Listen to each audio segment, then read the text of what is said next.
Sup, my chooms and hair loss witchers? Hope you're all still fighting the good fight against the slaphead curse. Remember, a finasteride a day keeps the hair transplant doctor away. So, for the past month or so, there has been a dude who has been on an absolute rampage against finasteride. He has made several uploads and has even reached out to the PFS network to spread awareness about the supposed dangers of finasteride. This guy really hates this drug, and he has become somewhat of a celebrity in the finasteride hating community, with him appearing on several YouTube channels dedicated to spreading fear about finasteride. The name of the gentleman is Ryan Russo, who credits himself as a biohacker.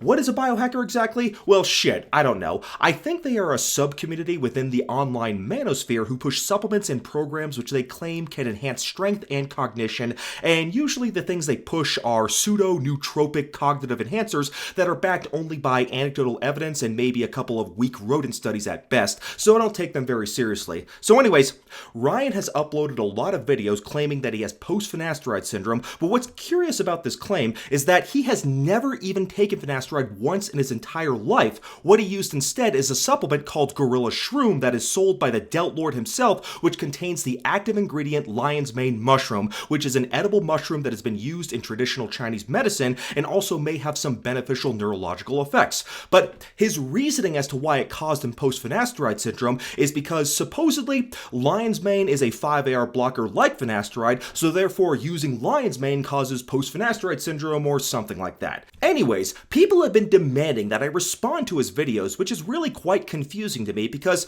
what exactly do you need me to explain about these videos? They are downright goofy. They literally feel like satire videos that I myself would make if I wanted to make fun of post-finasteride syndrome. I mean, people are actually taking these videos seriously? Come on, man! But anyways, I aim to please, so if it is a response you want to Ryan Russo, then it is a response you will get. Like I said, he's uploaded many videos, but they pretty much go over all the same talking points, so let's go over the longest video he has made that has gotten the most views on this subject.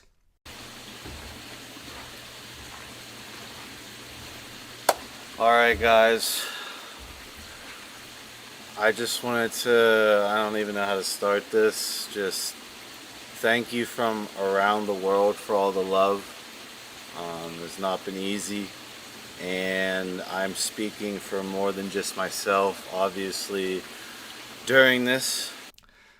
So if Ryan Russo's goal was to make this video depressing, then I gotta give him a 10 out of 10. I mean, just look at this setting. It's dark, it's raining, and he's talking like he's giving a eulogy for a child's funeral, so it doesn't get much drearier than this. But sorry, go ahead and continue, dude. I guess I wanted to start up with some ASMR healing frequencies.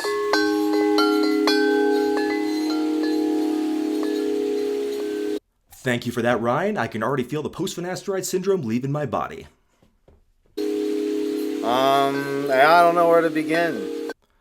Don't worry, dude. Just take a few deep breaths and start from the beginning. You have my complete attention. You know, I have post-finasteride syndrome, I guess. To sum it up, right, if you guys have missed out, the lion's mane in this Gorilla Mine Shroom product is what I have now discovered as a potent 5-AR inhibitor. Has ruined my life, to say it pretty simply, right? So Ryan's claim is that lion's mane mushroom is a potent inhibitor of the 5-AR enzyme, and that this property of lion's mane ruined his life. That's quite a big claim, but being that this is a very long video, about 29 minutes long in fact, I am sure he has plenty of evidence prepared to qualify this claim, so let's go ahead and keep on watching. Thank you for all the support. People called me, people made personal YouTube videos for me, people went out of their way. Well, you know, I am going out of my way to make this video, and even though it may not seem like it, part of the reason I am making this video is to help you, dude, so you're welcome. And tons of individuals who have also suffered from post-finasteride syndrome, post-Accutane syndrome. And I guess you can add post-lion's mane syndrome to that list as well. Makes me wonder what they'll think of next. I had the Post-Finasteride Foundation, the PFS Foundation, reach out to me.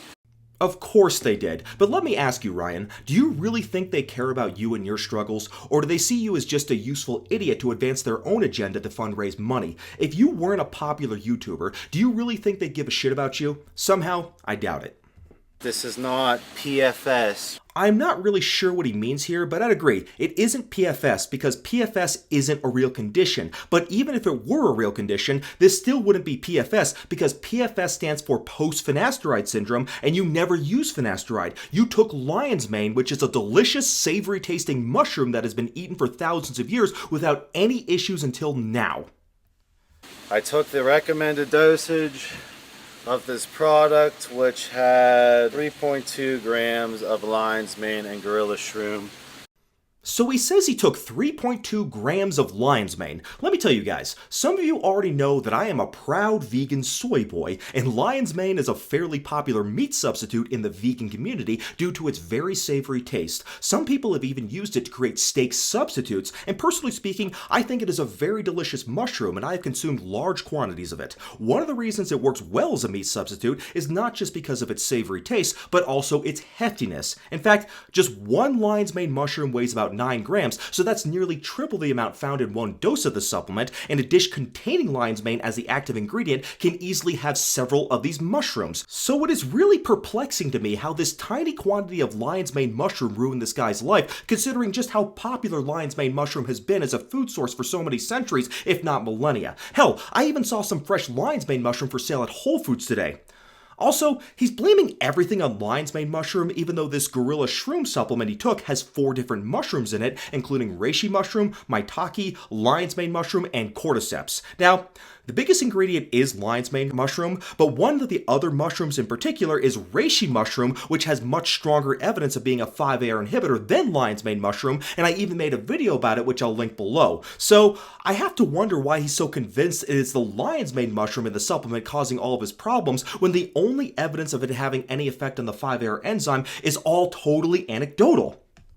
I have the original bottle in there, but I used Gorilla Mind Shroom 1.0 religiously all the time. It was one of my favorite nuanced products that Derek did. So wait a second, this isn't the first Gorilla Shroom supplement he's taken, and he apparently was completely fine with the first version, which he called Gorilla Shroom 1.0? Okay, so what's so different about the old one compared to the new one then? I assume that maybe Gorilla Shroom 2.0 has lion's mane and version 1.0 didn't, so maybe that's why he's blaming everything on lion's mane and not on the other mushrooms within the supplement. I mean, I don't know for sure because I can't find an ingredient list for Gorilla Shroom 1.0 if it's even called that, but that would explain why he's blaming lion's mane for all of his problems. Because I've tried tons of psychedelics, I've done analogs of DMT, I've done magic mushrooms, multiple types, and I smoked a shit ton of weed. I haven't smoked a tiny bit fucking zip of weed since this happened to me. But I used to smoke a ton and enjoy weed. So he's used enough drugs to be a walking pharmacy, but somehow it was the lion's mane mushroom, which is a mushroom that has been used for centuries in traditional medicine as a libido enhancer, that is the source of all of his problems. I have been with Gorilla Mind for over 4 years, 5 years. And I am sure Gorilla Mind is really happy with you right now. And then upon like the 9th, 10th day, I had full-blown castration. My dick felt like it was electrocuted. His dick was electrocuted, and he was full-blown castrated from a freaking mushroom. This wouldn't be believable even if he told me he ate a death's cap mushroom laced with LSD. There are mushrooms that can mess with your mind, don't get me wrong, but lion's mane mushroom is not one of them. Lion's mane is actually on the list of choice mushrooms, which means it isn't just safe, it's actually a delicacy, and its flavor and nutrition is valued by many cultures across the world. It does have some possible beneficial medicinal properties as well, and there is no evidence it has any adverse effects or side effects whatsoever. It is a food we are talking about here, and food doesn't do any of the things he is talking about. People know I'm known for my penis enlargement video content, trying to help everyone get bigger, harder, stronger erections. And I documented my penis enlargement journey from like a little bit above, 6.5 to 8.2. It went from 8.2 to like 0.9 erect. Did I hear that correctly? It went from 8.2 to like 0.9 erect. I guess I did. So this guy claims that taking lion's mane mushroom made his dick shrink by 7.2 inches. I'd rather not ask for any photographic evidence, so let me give you some context of what this looks like exactly. So this box here is 8 inches long. 0.9 inches, I mean, that's not even my thumb. I think that might just be the girth of my thumb right here. So that means that taking lion's mane mushroom made his dick go from this to this. I mean, there are people who actually take this video seriously. I mean, you guys really fucking believe that taking a mushroom can shrink your dick by 7.2 inches? Even male to female trans women who take estrogen and effectively chemically castrate themselves with testosterone blockers will not experience as much shrinkage as this. So he's expecting us to take it on faith that he went from having the penis of Peter North to having the penis of Jason Blaha, and it's all because of Derek's magic mushroom pill. Ryan, April Fools happened nearly 2 weeks before you uploaded this video. If you're going to fuck with us, maybe make it at least a little bit more believable. After being castrated, right? Yeah, I don't think anyone would be laughing if that really happened to them. Right, you know, I've done a lot of shrooms in the past. I've done shit tons of weed where I kind of fell off for 1 or 2 days, rebounded back. This sadly not the case. Actually, opposite. It got worse and worse and worse. So this guy makes it clear that he has a long history of drug abuse, and I'm definitely not one to judge him for that, and honestly, I admire him for being open about it. But you have to understand that lots of the drugs he has mentioned, especially psilocybin and other hallucinogenic drugs, can have long-lasting effects on the brain. This is well documented scientifically. In this review article from 2020, the authors concluded that with repeated use of psychedelic drugs, quote, sustained changes in personality, attitudes, depression, spirituality, affect mood, anxiety, well-being, substance use, meditative practices, and mindfulness were documented, unquote. I am not saying that these drugs are necessarily the sources of his problems, but I do think it is far more plausible that these other drugs may be causing some long-lasting issues that are catching up with him as opposed to lion's mane mushroom, which literally has no evidence of any adverse effects whatsoever. And that's where I decided to, make it public on the Instagram first, warning people that certain individuals will react to lion's mane like this, as well as I got on YouTube to make some of the only negative content on lion's mane that exists, as well as I got a hold of the lion's mane recovery Reddit owner, and the group has since grown to 200 to over 1,200 members since I've been involved, and it grew without me gaslighting it.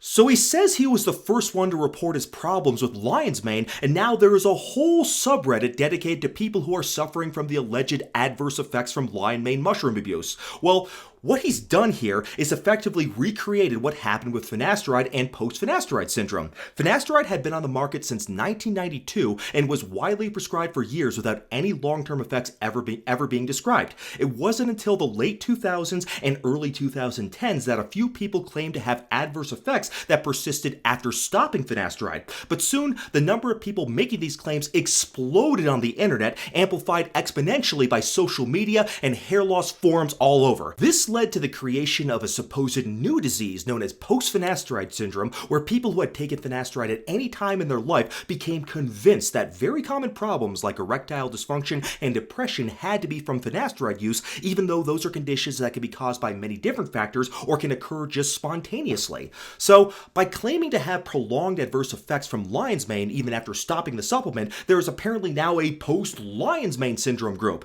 This is a great example of how unsubstantiated and unscientific claims can spread like wildfire on the internet. This proves how easy it is in the age of information for an influencer such as Ryan to induce absolute hysteria over something that was considered benign for decades, or in the case of lion's mane mushroom, for centuries if not millennia. So how long before there is a post-lion's mane syndrome network soliciting funds and supporting bogus studies showing that lion's mane causes permanent changes to your dick and neurosteroids? So, since lion's mane mushroom is being blamed for everything here, even though this supplement has 4 different mushrooms in it, I should remind you, maybe now would be a good time to pause and take a closer look at the scientific evidence on the medicinal effects of lion's mane mushroom, which is known scientifically as Hericium erinaceus.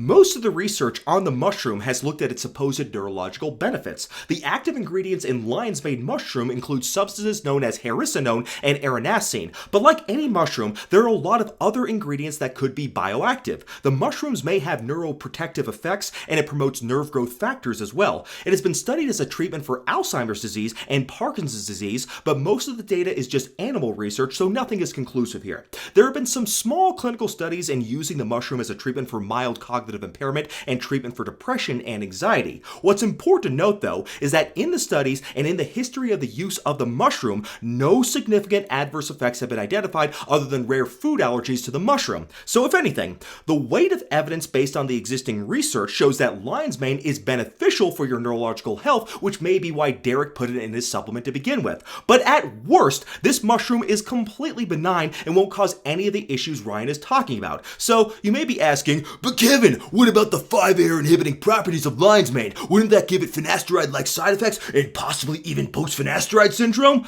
Well, if you search on the internet, you see a lot of websites that claim that lion's mane mushroom is a 5-AR blocker, but is that really the case? Well, there are lots of plants and mushrooms that have some weak 5-AR blocking activities. I already mentioned reishi mushroom as an example, and you guys are also probably familiar with saw palmetto, which is a supplement that is commonly marketed for prostate health and sometimes for hair loss as well. In the study that looked at the 5-AR blocking effects of reishi mushrooms, the investigators also supposedly looked at Hericium erinaceum, which is the lion's mane mushroom. However, in their figure comparing the 5-AR activity of the different substances they looked at, they don't mention Hericium erinaceum. Instead, they show the results for Hericium ramosum, which is a different mushroom altogether. So I don't know if this is just a typo where they meant Hericium erinaceum instead of Hericium ramosum, but in any case, this would mean that Hericium erinaceum is a weaker 5-AR blocker than reishi mushroom, which is already an extremely weak 5-AR inhibitor, as I discussed in my video on reishi mushrooms linked below. Keep in mind that this figure is just an in vitro 5-AR blocking activity, which means that this wasn't tested on any actual subject. This is just the results of a chemical reaction in a test tube, and it may very well have no effects on an actual subject.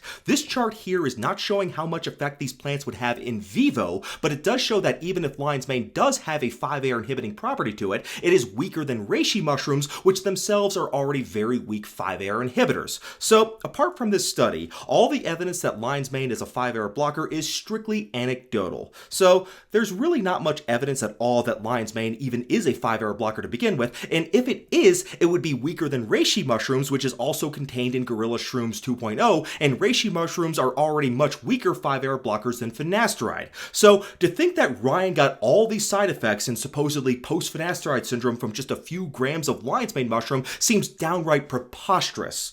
I should remind you guys that lion's mane has been consumed as both a food and medicine source for thousands of years. Mycophagy, which means the consumption of mushrooms, was a common practice of the Roman Empire, and certain mushrooms like lion's mane were considered a delicacy of the rich during this time. It's likely mushroom consumption predates even the Roman Empire, and if ancient cultures predating the Roman Empire could discover the medicinal benefits of something like aspirin found in willow bark, then it stands to reason that if lion's mane were this dangerous, we would have known by now, especially since mushrooms are heavily studied by botanists, as it is critical to be able to identify a mushroom's health properties, since there are some mushrooms that are actually fatal, like the death's cap mushroom and the false morel mushroom. If a mushroom could shrink your dick by 89%, then mankind would have eradicated that mushroom from planet Earth centuries ago. It would have been considered a bigger blight to humanity than smallpox or the bubonic plague. Absolutely nobody would tolerate it as a supplement, but on the contrary, this mushroom has a reputation as being beneficial for both your mental and sexual health. This is what I meant when I said that this video is downright goofy and feels satirical as opposed to someone making a serious scientific argument. I don't think Ryan is trolling here, but I do think he's jumping to the wrong conclusions, and he should take a couple steps back and try to apply some more critical thinking on what's causing his problems, preferably with the supervision of a doctor rather than a finasteride-hating cult. Okay, let's get back to the video, chums. Yeah, lion's mane is not safe for everyone at all. Flat out. Sadly, I just got a call from a famous Polish influencer, and this is a woman who took it culinary. So, like, she ate lion's mane at a restaurant, and she is currently bedridden. How do we know it had anything to do with the mushroom? Maybe one of the cooks didn't wash his hands, or maybe one of the waiters came to work with hepatitis. This is a post hoc propter hoc fallacy, and there is no way we could say that this is because of the mushroom. I had about 6 panic attacks, 2 that were like level 12, and when I mean level 12, I mean level 12, right? Level 12? Is that supposed to be the Richter scale? What does that mean? And what does a panic attack have to do with post-Finasteride syndrome? What he's describing sounds more like what people would experience after having a bad trip with hallucinogenics, which he admits to using. These type of drugs can cause panic attacks by triggering flashbacks and feelings of depersonalization, since these drugs literally make you detach from reality and act in ways you would never consider if you were sober. So again, there is no reason to link all this to a nutritious, savory, delicious food like lion's mane mushroom, especially in light of all the other substances Ryan has admitted to using in his lifetime, which are proven to have long-term effects on your behavior, your actions, as well as your connections with reality. I decided not to go to the emergency room during this because I thought that they could potentially make it worse, or I thought that they could trigger a panic attack. So instead of going to the hospital and getting treated by the doctor, you went to the PFS network, which is a community that claims that finasteride can change your sexual orientation, your gender identity, and make your anus numb. Somehow, I don't think that decision was made with much prudence. Also, what good does it do to seek help from people who are going to tell you that your symptoms are permanent? All that is going to do is make you lose hope, which is why people who follow the PFS network have been driven to suicide. The PFS network likes to bring up how their members have committed suicide. Well, no shit. If people are suffering and then they're told by a community that their conditions are permanent and they're going to suffer forever for the rest of their lives, it is likely going to drive them to suicide. The PFS network claims that they want to help people, but all they are doing are depriving already mentally vulnerable people of any hope. Also, as a bit of an aside, let me take a moment to address the PFS network personally, as well as its affiliated channels like Moral Medicine. Look, I know you guys really hate me since I debunked all of the scientific research you've put forth, including the Baylor study, which you guys had hyped up for years, and that doesn't really make me happy. I don't like being hated by anyone. It's not my place to tell you whom or who you cannot hate, but if you guys were truly sincere in your beliefs, then you would see me as an ally in your fight, not as an enemy. If you guys are truly sincere in your beliefs that post-Finasteride syndrome is a real condition, then it is not me whom you need to convince. It is the medical and scientific community at large, and so far, outside of a few fringe doctors like Dr. Trash, nobody takes post-Finasteride syndrome seriously. The only reason it has ever been officially acknowledged was for the sake of avoiding litigation rather than anything having to do with scientific evidence, and lawsuits, of course, are not evidence. If someone like me, who isn't a doctor or scientist, can point out the glaring holes in the feeble research you've staked your hopes in, then what hope does it have in being taken seriously by the medical community at large? Part of the scientific process is scrutinizing existing data and sending it back to the drawing board if flaws are found, and the research you've put forth has been deeply flawed, as I demonstrated in my series on post-Finasteride syndrome, which is all linked below. However, me exposing the weaknesses in your research is not a slight against your community. It is a favor. By scientifically dismantling your research, I have given you a clean slate and a foundation for better research to be formulated. When an actual scientist puts forth research that gets dismantled, they see that as an opportunity to better evaluate the data and see if that leads to a different conclusion. By attacking me for debunking your research, you guys don't come across as serious researchers. You come across as religious zealots who trust your research more like gospel, hence why you've been doing this crap for over a decade and you've made fuck all for progress. Frankly, I'd like to be more cooperative with you guys, but you've decided to turn what should be a valid discussion into something resembling a political culture war. And if you guys continue to be diametrically opposed to any ideas which challenge your conclusions, then there is nothing I can do other than continue to show others the flaws in your arguments. Based on my mental state, that would get me locked in the psych ward, thus throwing me down that road that I don't want to go down. If they had made that decision, there is no shame in that. Doctors will often send patients to a psych ward to help them, and had they done that for you, there is a good chance you would have actually gotten a proper diagnosis as well as proper treatment for whatever it is you're experiencing. Instead, you went to the PFS network where nobody is qualified to diagnose you, and they're all reaffirming your worst thoughts about this supplement and just making things worse for you. As time went on, I started to realize that the original brain damage from the lion's mane is on its way out and that it triggered post-Finasteride syndrome. So what he's saying here is that he got brain damage from lion's mane, but now that's all better, but now he has post-Finasteride syndrome. I wonder, did this happen before or after his penis shrunk by over 7 inches? It's hard to tell, no pun intended. I noticed all the telltale signs, right? I already talked about me going from an 8.2 inch dick, not bragging, to a 0.9-inch dick erect, and thus recovered to like a childlike state, flaccid, with a completely numb 7.5. So wait, he just said that he went from 0.9 inches but then recovered to 7.5 inches, which he described as a childlike size? What kind of child has a 7.5-inch dick? I imagine even Ron Jeremy didn't have that big of a dick when he was a child, and in any case, why would someone who has a 7.5-inch dick be complaining to begin with? What kind of woman would think a 7.5-inch dick is too small unless their vagina is the size of an aquarium? In any case, it's extremely awkward to have this discussion, and I really don't want to think about Ryan Russo's John Thomas, but he's making this huge deal about how his dick dramatically changes in size from being gargantuan to microscopic and then back to big again in just a few weeks. His dick is literally the phallic equivalent to Alice in Wonderland, and it makes me wonder if this dick size thing is just him having a bad trip. I say this because certain psychedelic substances can cause feelings of extreme paranoia where you imagine things that aren't really happening to you, and that can include things like losing a body part or imagining something like your dick is shrinking. The mind can play tricks on you, and drugs have a remarkable ability to potentiate that ability. Ryan has admitted to using recreational drugs, and again, like I said, I am not judging him for that, but I think he should at least be open-minded to the possibility that something he abused caused it. My orgasms I do not feel at all. I do not enjoy sex. I have zero libido, zero sexual desire.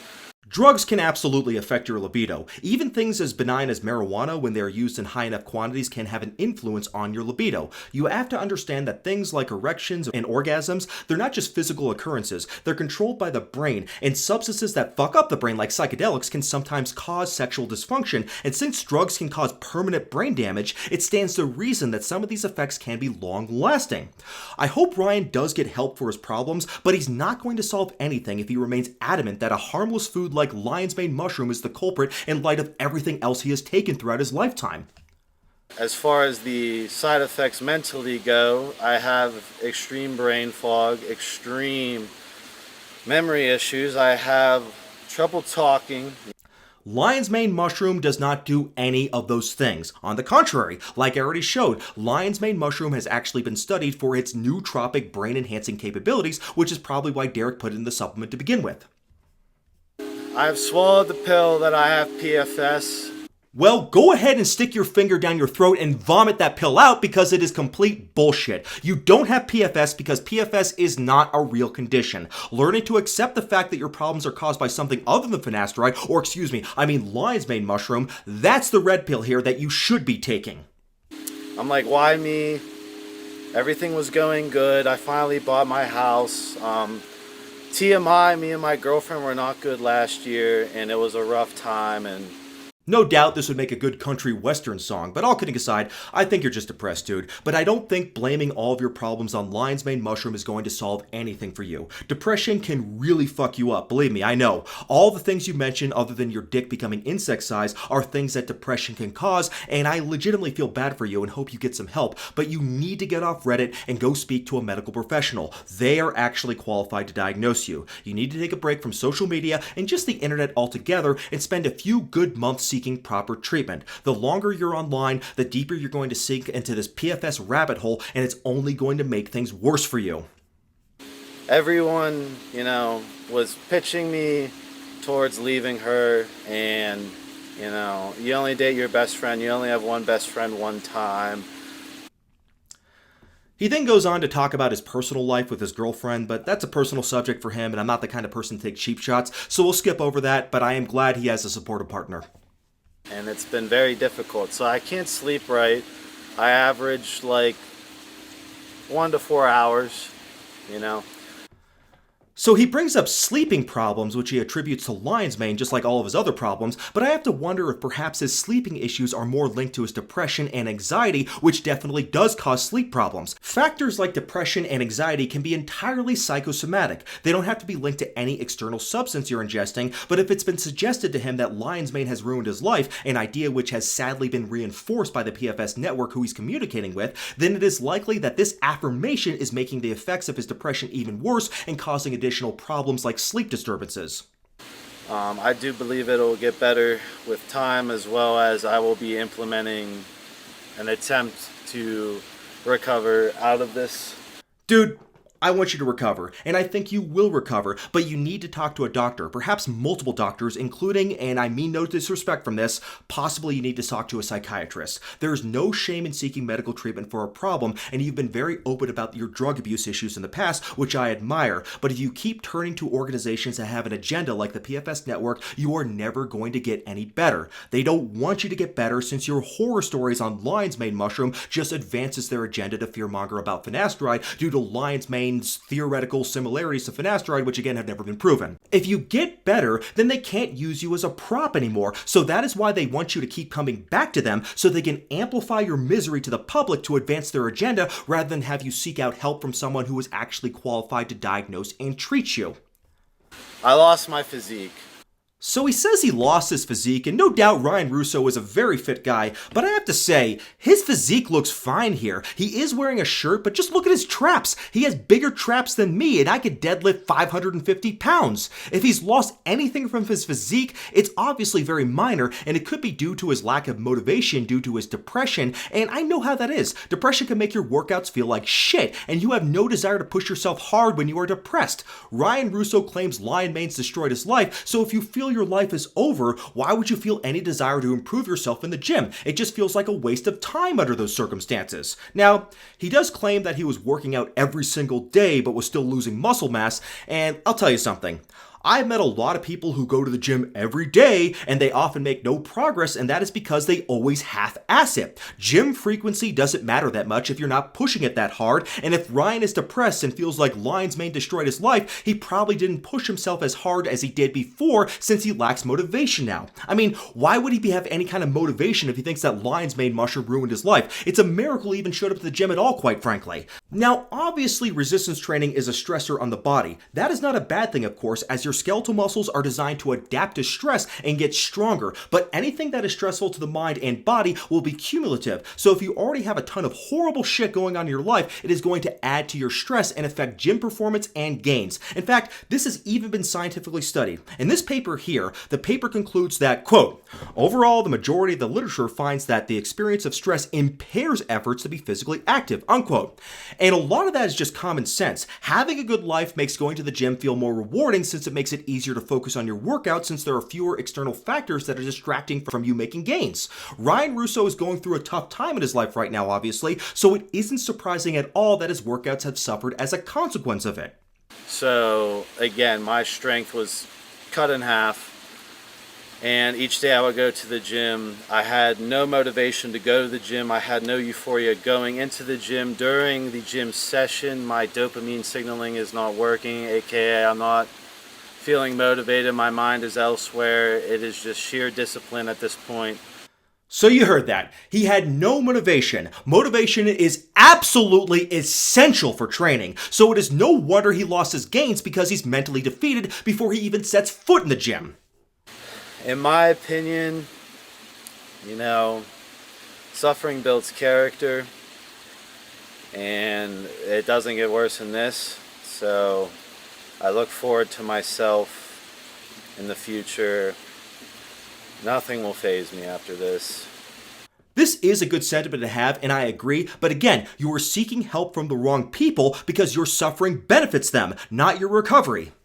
Suffering with this shit not being recognized, and YouTube channels personally dismissing this as Nocebo effect or some bullshit, whatever the fuck, screaming at the camera. So even though he doesn't mention me by name, I think it's pretty obvious he's talking about me here. I understand that my tone and delivery is not to everybody's liking, but you have to understand where I'm coming from here. People today recognize me as a hair loss witcher, and indeed I am. I was trained at the Hair Loss Witcher School of Kaer and I am a master in slaying the trash hormone DHT, but it wasn't always that way. A long time ago, I wasn't nearly as well read on this subject as I am now, so when the Norwood Reaper came to claim my hair and my soul, I was unprepared for the level of fear-mongering I was about to be exposed to regarding FDA-approved treatments like finasteride. This caused me to hesitate using finasteride or to drop it shortly after starting it because of content like this, which was and still remains rampant online today. It wasn't until I actually looked at the data and ignored the online anecdotes that I realized that a lot of the things I thought finasteride was doing to me was just a nocebo effect brought brought on by this exposure to so much online fear-mongering and misinformation. Like, for example, if a hot girl were to walk by and I didn't pop a boner instantly, I would panic and think, oh my god, it's the finasteride, I have post-finasteride syndrome. But looking back, those kind of things would happen to me before I took finasteride, because it's normal to have libido fluctuations during the day, and just because you're not horny 24/7 doesn't mean there is something wrong with you. When you hear these horror stories, it makes you hyper-conscientious of everything that happens in your body, and then you jump to the conclusion that finasteride is doing something terrible to you, even if that something is just a normal physiological function that would have happened without finasteride.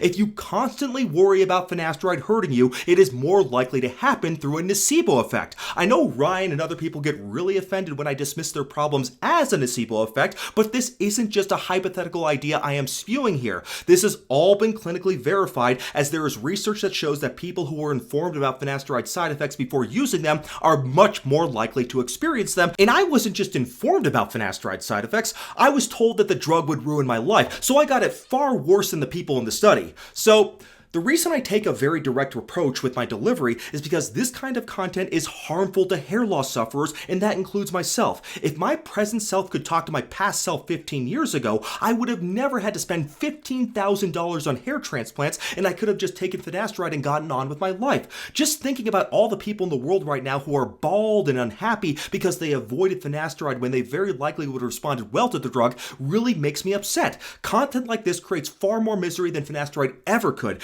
So it is essential for people like me to counter this kind of fear-mongering and misinformation so that people can have a realistic idea of what to expect when they use finasteride. And I don't sugarcoat things. I tell people the truth, that finasteride does have a small risk of side effects, and if someone decides those risks aren't worth it, then so be it. But people need that kind of transparency, and organizations like the PFS network muddy the waters by portraying finasteride as being far more dangerous than it really is, and they use terrible research with flawed methodology that most people are not scientifically literate enough to analyze. That's where I come in, and that's all I am trying to do here. Help people make sense of all the bullshit online that I myself fell victim to back in the day. That's it. The fact is that all the research shows that the majority of people who take finasteride will respond well to it, and even if they don't respond well, the side effects will usually go away on their own with continued use, and they will always go away upon stopping the drug. So I've learned that I can't compromise and take some half-assed nuanced approach to this issue, because it really is a black and white issue we are talking about here. Finasteride is a well-tolerated drug, and post-finasteride syndrome is not real. I'm not going to pussify my rhetoric to avoid offending some PFS snowflakes who are 100% convinced that finasteride did everything evil imaginable to them,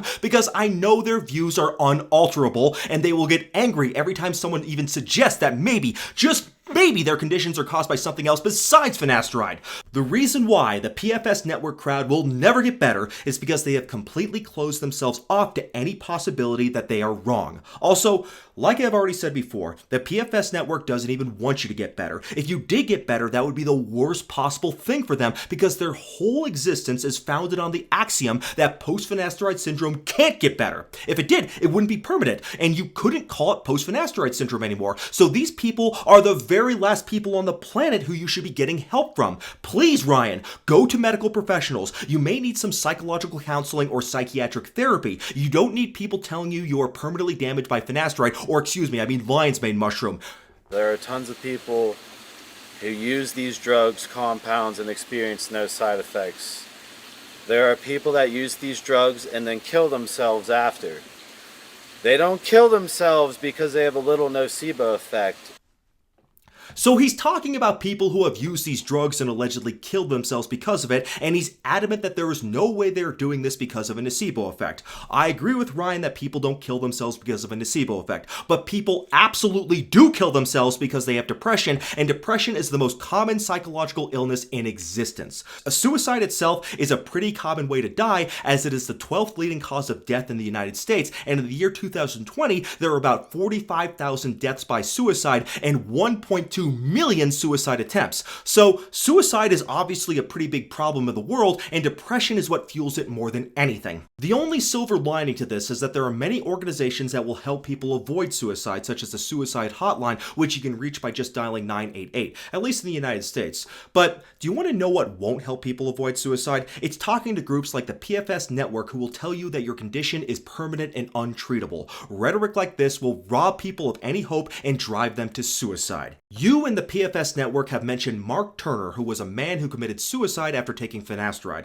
I don't know what his problem really was, but I know it couldn't have been due to taking finasteride. But whatever it was that afflicted him, it was undoubtedly made worse by him reaching out to the PFS network, who most certainly told him there was nothing he can do. Had he reached out to people who could have gotten him proper psychiatric help instead of being surrounded by people that confirmed his worst fears, I am convinced that Mark Turner would still be with us today. I don't want something like that to happen to you, Ryan, or anyone else on the planet. So please, Ryan, I implore you to seek proper medical help. And I knew my epigenetics were fucked up and that I had to suffer on the Stairmaster to try to cause BDNF, a BDNF raise, and cause genetic transcription, epigenetic transcription to be exact, to try and undo some of the genes that were fucked up during the crash. So this epigenetic rant is really bizarre and pseudoscientific stuff. I think he's trying to extrapolate whatever he was able to interpret from the infamous epigenetic study that the PFS network funded and apply it to his everyday life, like going to the gym. So to give you a breakdown of this study, the research found altered methylation of the type 2 5AR gene and altered neurosteroid levels in the cerebral spinal fluid of 16 subjects enrolled from an Italian PFS group who said they suffered from persistent sexual and mental issues after taking finasteride. These subjects were compared to 20 healthy control subjects without depression or sexual issues. Unfortunately, these researchers chose an inappropriate control group. They should have compared the PFS subjects to subjects with depression and sexual complaints who had never taken finasteride. The fact is that altered epigenetics and altered neurosteroid levels are found in people with depression who have never taken finasteride. Altered epigenetics may even occur during embryonic development and predispose people to depression, which the authors even talk about. So clearly, this has nothing to do with finasteride use. The authors even conclude that their idea that finasteride is the cause of these changes is highly speculative. They then go on to claim that their study has no conflict of interest, even though it was funded by the PFS Foundation. So this article is obviously not the holy grail of PFS research that the PFS network makes it out to be. The amount of people who have come to me that have tried to go through the Western medical system and it has basically laughed in their face is disheartening, and the fact that they can't do anything. That is absolutely incorrect, Ryan. Feelings of depression and suicide are both highly treatable conditions. However, you have to be willing to seek treatment and also be open to the idea that your problems may be due to something other than lion's mane mushroom. If you talk to the PFS network, they'll never let you think otherwise, and if anything, they'd probably consider you a traitor if you were to rule out lion's mane as being a contributing factor to your problems. Going to a PCP and going through the process, I can read online what happens when you go through the process. So it sounds like he's biased against visiting a PCP, which is a primary care provider, based on what he reads about them online from the PFS network, which is no surprise since the PFS network hates Western medicine since they feel they are victims of it. It goes beyond just finasteride too. If you talk to your average finasteride hater, they are almost always universally anti-vaccine and believe in big pharma conspiracy theories, such as doctors secretly having the cure for cancer but holding it back for profit. This kind of conspiratorial thinking about finasteride inevitably leads people away from what can actually cure their condition because they're convinced that people who can help them are their enemies. Nothing can be further from the truth, and nobody has anything to gain by hurting you or anyone else who claims to be a victim of any pharmaceutical. They're pretty close to a rodent model, which I was pretty excited with, and I'm going to feature one of the head honcho guys who has stepped up and has donated a part of his scrotum to research. So let me get this straight. Some guy donated his scrotum for a rodent study, and this is supposed to prove that post-finasteride syndrome is a real condition? Well, let me do you guys at the PFS network a favor and tell you what you'd really need to do in order to prove that post-finasteride syndrome is real.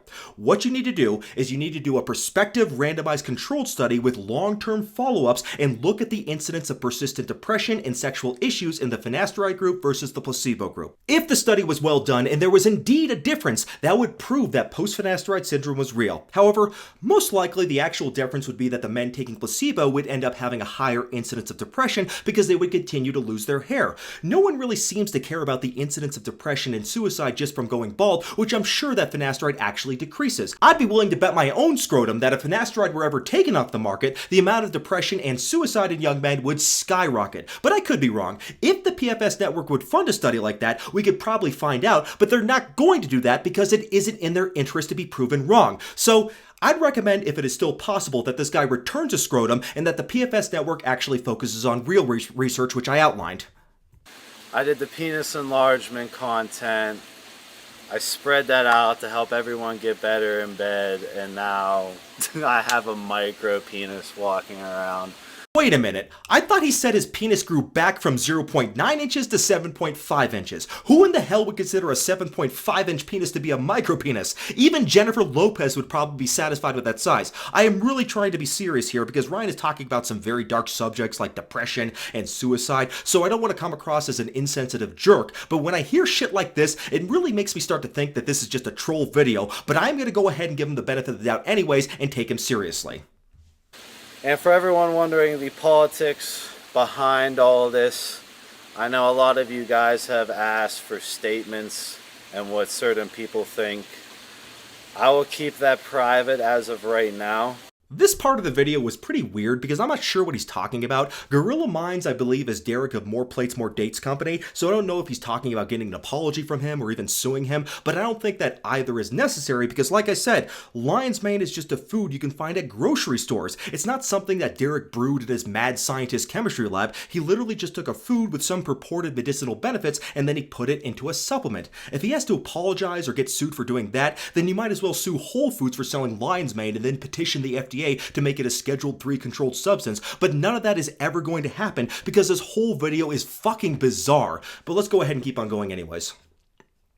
I can't bodybuild at all. My physique is basically gone. I mean, this is the XL pump cover outfit, and I would have filled this out before this, and now it looks like I'm like picking the wrong sizes.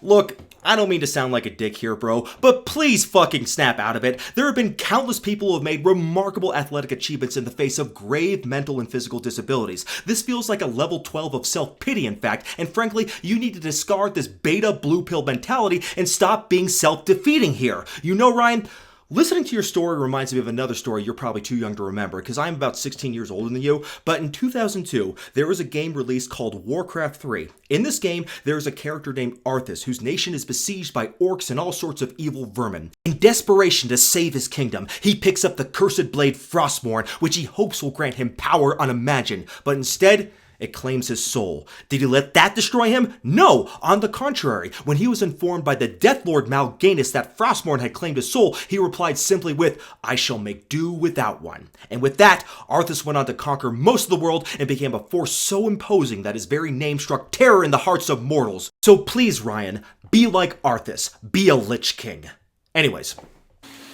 I just hope people don't experience this. That's it. I hope those people who are on the edge of taking finasteride, that if they did take finasteride and they took one single fucking pill and they ended up like this. I just got off the phone with an 18-year-old who took one pill and is like this at 18. Well, even if we are going to entertain that absurd and false idea that taking a single finasteride can ruin your entire life, let's look at this from another perspective. How would you feel knowing that you've permanently destroyed the aesthetic appeal and confidence of thousands of men who went bald because they were afraid of finasteride when they would have likely just been fine had they just taken the drug? Hair loss, contrary to what bald copers like to say, is a very big deal, and there is strong scientific evidence that it dramatically reduces the quality of your life, and I went over all that in a video which I'll link below titled Why Going Bald Can Ruin Your Life. So hair loss being a bad thing isn't subjective. There is objective data that proves it. So even if post-finasteride syndrome was real, which it isn't, it is far more harmful to frighten people away from the drug than to encourage them to take it with such an astronomically low risk profile. After blasting 2 grams of test, recovering my DHT, using tons of DHT supplements, training like a motherfucker, and shrinking and getting weaker. 2 grams of testosterone is not a typical dose someone would use to get an ergogenic performance benefit out of testosterone. That would be more like something like 500 milligrams per week. But he's using 4 times that amount, and he's training hard on a daily basis, and he's using enough testosterone to turn the cast of RuPaul's Drag Race into an NFL team. And yet, we're supposed to believe that he's somehow still losing muscle, and it's all because of lion's mane mushroom? Even men who have Klinefelter syndrome can treat the condition with testosterone replacement therapy, and they're not using even a fraction fraction of the amount of testosterone as Ryan is claiming to use, so even though I obviously cannot really prove whether or not he's being upfront here, there is only so much absurdity I can handle before I question whether or not I am being trolled. This would be like someone claiming they got better strength results doing Zumba compared to doing barbell squats. Sure, anyone can claim anything, but you can't expect anyone to take the claim seriously when you make it that far-fetched. So I'm sorry, this anecdote is completely meaningless. It is just too damn silly and bizarre to take seriously. Every day I wake up, I have no motivation. I have none of that mental aggressive drive that got me to the point I am today at 26. No shit! It's because you're depressed as hell, dude. Like, if someone's mother were to have just died, do you really think they'd have good workouts for the rest of the week? Like I discussed and showed plenty of evidence for, depression kills your workouts, and your depression is being exacerbated by being around miserable people like the PFS network because misery loves company. Depression kills your drive and motivation, so it is no wonder you just don't feel like doing anything at all and just want to sleep all day. I used to be full of energy, hyper-driven, bipolar-driven, and crazy motivated. I never wanted to take a break. I'm exhausted all the time. He said he's bipolar driven, which actually makes sense because people who are bipolar have periods in their life when they're extremely hyper and productive, and then it's followed by periods of extreme misery. So this very well could just be a bipolar episode he is facing, and he's having trouble coming out of it because of people who are feeding into his worst fears and insecurities. That is why I tell him that he needs to see a real doctor and not talk to the PFS network. I was a computer science and information systems major before I decided to chase my dreams, become a fitness YouTuber, biohacker, and aspiring bodybuilder that is now gone, and I look more like my long distance running self. Okay, I am convinced at this point that this guy has body dysmorphia. Maybe he's not the biggest he's been and he feels like he's really insecure about how he looks, but this is not the body of a distance runner. Even under his loose-fitting shirt, it is very obvious that he has significant muscle definition, particularly in his traps and deltoids. This is what an actual distance runner looks like for context. They don't look like this. I am sure that as soon as Ryan gets over his depression, his muscle memory will kick in and he'll easily regain whatever little strength and muscle he's lost, but he's definitely still muscular, and I think anybody can see that. I do see a carpet bomb approach to fixing myself, which I will reveal, and I will reveal the original creator of this protocol. I think you guys already know who it is, and I will give proper credit. I will not steal his work, and I will not take that work as mine. I will give him proper credit in a separate video, so please subscribe. So he mentions a carpet bomb approach to treating his post-Lion's mane syndrome thing, and that it's not his approach, but rather it's someone else's approach that he'll give credit to at a later date, and he's not going to reveal it right now, but he does encourage you to subscribe to his channel anyways in order to find out the answers. So I don't know who he's talking about or what this carpet bomb approach is exactly, but I think he's making a big mistake here. Looking for a fake solution for a fake problem like post-Finasteride syndrome is at best not going to do anything, and at worst it's going to make things worse for you, especially if it involves using exogenous hormones, which I imagine it will. So please, Ryan, go see a doctor and do not seek medical advice from hypochondriac bro scientists online who think their case report constitutes valuable evidence. Pray for me. I ask for everyone's prayers. Okay, Ryan, I will pray for you, and I hope this video at least provided another perspective which will help you deal with your problems that you'll at least consider. I think you will get better, and we did have a nice exchange in your channel in the comments section, so I know that you're not a completely unreasonable person. I don't lead any organizations or movements on my channel, and I don't make any money on my channel outside of the very small amount I get through advertisements. I have nothing to gain personally from you following my advice. The PFS network, on the other hand, has turned you into a propaganda piece for their agenda, and their organization is contingent on financial donations that they are hoping they will get after people listen to what you have to say. So, knowing all that, do you really think it is in their interest for you to recover it all? The worse things are for you, the better it is for them, since it better illustrates their points about the dangers of finasteride or compounds that are theoretically similar, like lion's mane. I'm not going to pretend that I have all the answers for you, but I do know this. The PFS network is a chasm of misery, despair, and hopelessness. The people have committed suicide on their forums, committed suicide because they were being constantly bombarded with the notion that their lives are over because of finasteride or other 5-AR inhibitors that may have taken. These people who lost their lives didn't seek out proper help because the PFS network convinced them that there is no hope, just as they are now trying to convince you that there is no hope. There is hope though, but you will never find it from these people because they want to exploit you for their own sake, not for your sake. So, that's my advice, dude. Take it or leave it, but hopefully I've given you something to think about at least. God bless.